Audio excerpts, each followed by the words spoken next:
So the book for Shabbat is Naomi Ragen's book, The 10th Song. It begins with a quote by Rabbi Nathan. By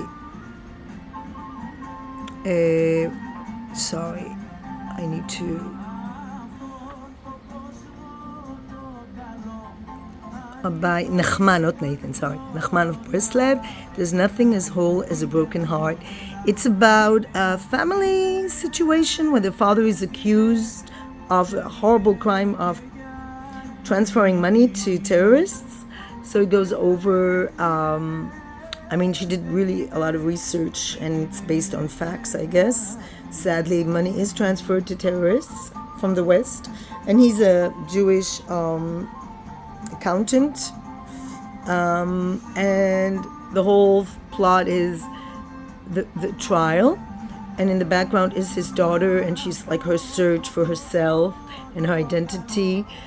She's about to get married, and she's the youngest of their children, of this couple. He's 60, she's 50 something. She's a teacher, she teaches English in a high school, and she has like this happy life, and all of a sudden she's being tested. And in the book, one of the characters of the book says to her in Israel that you're being tested, life tests you because you're being, like, it forces you to make choices that make you a better person. That's why you are dealt with challenges. So it's this book really is it makes you feel good about why bad things happen to good people. And it's about women seeking meaning in their lives. It's about religion and spirituality and Judaism. It's very American. They live in Boston, and then the daughter comes to Israel, to the desert. And I was thinking, if I didn't have Shiva, I'd probably also go to a retreat maybe. You can go to a retreat by the sea also. I love the sea. But, in ancient times, people that sought answers went to the desert. And it's a lot of information about Israel, the archaeology, and the scene takes place in an archaeological dig, and there's a rabbi involved as well, which is unusual because the archaeologists usually are very separate from religion. They're scientists. And maybe it's better that way as well because archaeology is a science. It's not supposed to be based on religion. If they find artifacts that are connected to biblical times, it should be scientific. That's the way it works. And so I didn't understand it. Maybe there is a place like this, and I don't know about it. Usually I thought archaeology is separate. I was never attracted to digging in the desert. Maybe I should have when I lived in Jerusalem, but it doesn't matter. I went through a spiritual search when I was in Jerusalem, but it did not end up the way it ended up for these people. In order to find faith, you have to have a little bit more faith to begin with, I guess, although I'm still searching. Good luck for us. It's a book about spiritual search. It's a book about Zionism. It's a book about life, about being a woman and trying to realize yourself. It's a book about finding the right person as a partner in your life. It doesn't help that the candidates are a lawyer or a doctor. It's a little bit kitsch. It's a little bit predictable, but it's enjoyable. I prefer books that are a bit more connected to reality, because reality isn't so neat, and this is a bit too neat, it's very predictable in a way. In a way, there's suspense. There's things you don't know how they're going to turn out. And I like the idea that everybody has a song and everybody's unique. It's from the Rabbi Nachman of Breslev that everything in nature has a song, even the grass, a blade of grass. So I like that. Very beautiful, poetical. Not exactly my cup of tea in a way because it is a very romantic novel. The heroine is beautiful, physically beautiful.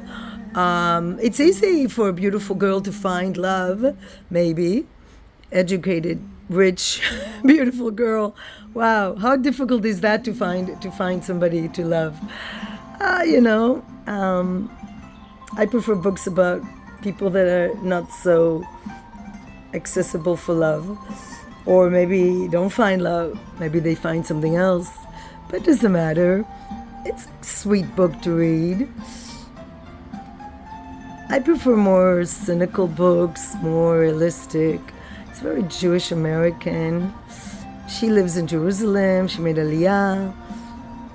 I think it's wonderful that people believe in that, but of course, it's easy to be a hippie when you have a lot of money. Yeah. Anyway. Yeah, it's a recommended book. I would recommend it.